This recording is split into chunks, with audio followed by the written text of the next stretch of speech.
Bienvenidos, mi nombre es Carlos Castro. Hoy vamos a ver el método de Box-Jenkins y algunos resultados sobre análisis de pronósticos en series de tiempo univariadas.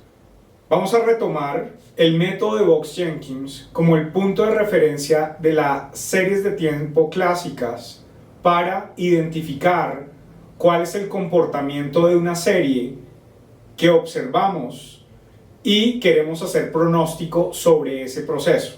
Recuerden que nuestro objetivo es finalmente encontrar una función matemática que nos describa el proceso de los datos, utilizando esta noción que vamos a considerar los rezagos de los mismos datos más los choques que reciben y que pueden ser importantes para describir cómo es el comportamiento de los datos. Por eso estamos enfocados en los modelos de tipo ARMA. El punto de partida de la metodología de Box-Jenkins es que necesitamos garantizar que la serie que estemos analizando sea estacionaria, bien sea porque ya lo es o porque hemos generado alguna transformación para obtenerlo. Generalmente, desde la perspectiva de la economía y las series de tiempo económicas, se utiliza los test de raíz unitaria primero para identificar ese comportamiento de estacionariedad. Sin embargo, en finanzas, como usualmente ya trabajamos sobre la primera diferencia de los precios que van a representar los retornos, muchas veces ya tenemos unos procesos que sean estacionarios. Entonces, una vez tenemos ese proceso estacionario, podemos empezar con ese proceso de analizar la función de autocorrelación simple y de autocorrelación parcial en el punto 3 de identificación para tratar de identificar cuáles son los componentes P y Q de los procesos autorregresivos y de media móvil que vamos a testear para ver si son suficientes para modelar adecuadamente nuestros datos. Recuerden que también hay unas alternativas hoy en día automatizadas para realizar este proceso de identificación. Una vez definimos la cantidad de rezagos que necesitamos de la parte de la variable dependiente, es decir, la parte autorregresiva y la parte de los ruidos o esos choques, que serían los errores, podemos entrar a estimar el modelo utilizando diferentes métodos de estimación, pero principalmente el método de máxima verosimilitud.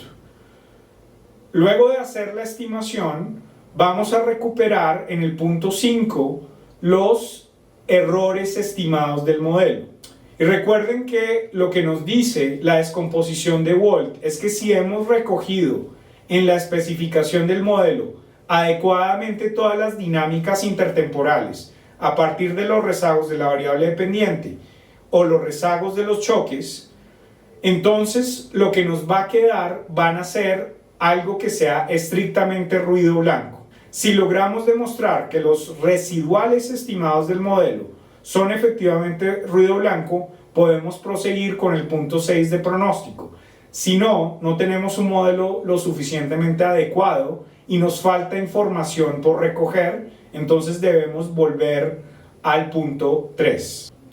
Recordemos que vimos, de acuerdo al análisis conceptual de la función de autocorrelación de orden 1 y de media móvil de orden 1, consideramos estos dos casos y derivamos matemáticamente cuál debería ser la forma de la función de autocorrelación simple. Y eso nos va a dar unos casos y esta tabla que va a ser indicativa con respecto a qué tipo de comportamiento esperado vamos a tener para la función de autocorrelación simple y la función de autocorrelación parcial, dependiendo de si tenemos un modelo autorregresivo puro, de media móvil puro o un modelo combinado. Generalmente, con los datos reales de los procesos empíricos, es a veces difícil caracterizar estrictamente estos comportamientos en las funciones de autocorrelación parcial y simple. Esto es un indicativo basado de una derivación teórica, pero que a veces es difícil de aterrizar a lo que observamos empíricamente. Entonces, este proceso de identificación es un proceso recursivo que además pueda llevar a que dos personas que estén analizando una misma serie propongan dos procesos generadores diferentes. Después de proponer un proceso generador, es decir, una ecuación a estimar, donde claramente esa ecuación a estimar va a ser un modelo ARMA, bien sea porque escogemos tanto componentes autorregresivos y de media móvil o de pronto solo de uno de ellos, vamos en general a especificar el modelo más general, que sería el modelo ARMA. ¿Cómo vamos a proceder a la estimación? Vamos a suponer que los errores o esas innovaciones son gaussianas, de tal manera que podamos establecer un kernel gaussiano y hacer una estimación, bien sea a través de máxima verosimilitud, donde suponemos que no hay error de especificación, o a través de cuasi máxima verosimilitud, donde debemos partir del kernel gaussiano, pero hacer un ajuste sobre la matriz de varianza y covarianza para considerar la posibilidad de que tengamos algún tipo de error de especificación.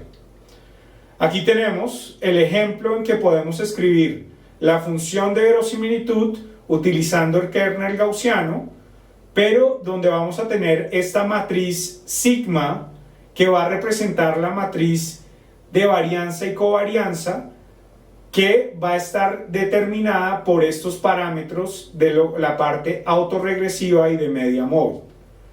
Tenemos estos elementos que debemos estimar. Desafortunadamente no vamos a tener una solución analítica para el problema de máxima verosimilitud para el modelo ARMA. Únicamente vamos a tener una solución analítica cuando solo tenemos un modelo puro autorregresivo. En ese caso, la estimación de máxima verosimilitud de un modelo puro autorregresivo es equivalente a la estimación de mínimos cuadrados.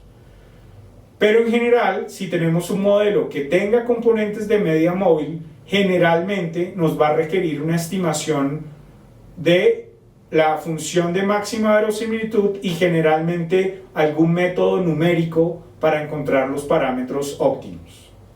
Después de hacer la estimación de los parámetros, vamos a poder reemplazar estos parámetros y encontrar el valor de la función de verosimilitud. Este es el punto en que se maximiza ese valor y por lo tanto también nos va a dar una idea de un factor de ajuste, de algo que es equivalente a lo que sería el R cuadrado en los modelos que no son de series de tiempo. En este contexto, esa noción de qué tan bueno es el ajuste dentro de la muestra va a estar dado por estos criterios de información, que estos criterios de información cogen el punto o el valor de la función de verosimilitud evaluada en los parámetros en que la maximizan, pero además de eso va a introducir unos elementos adicionales, que estos elementos adicionales van a actuar como una especie de penalización. ¿Por qué vamos a considerar una penalización? Porque generalmente es una buena práctica que cuando yo tengo un modelo ARMA y debo definir los términos P y Q, yo sé que siempre puedo mejorar marginalmente si meto más rezagos de la variable dependiente o meto más rezagos de los choques. Pero eso quiere decir que siempre voy a preferir modelos con muchos parámetros. Para mitigar ese efecto de sobreparametrización de los modelos, vamos a utilizar estos criterios de información que buscan un equilibrio entre la mejora del ajuste del modelo, pero también el hecho de que el modelo sea parsimonioso, donde parsimonioso quiere decir que siempre es mejor un modelo de menos parámetros, en este caso de menos rezagos, versus un modelo de más rezagos.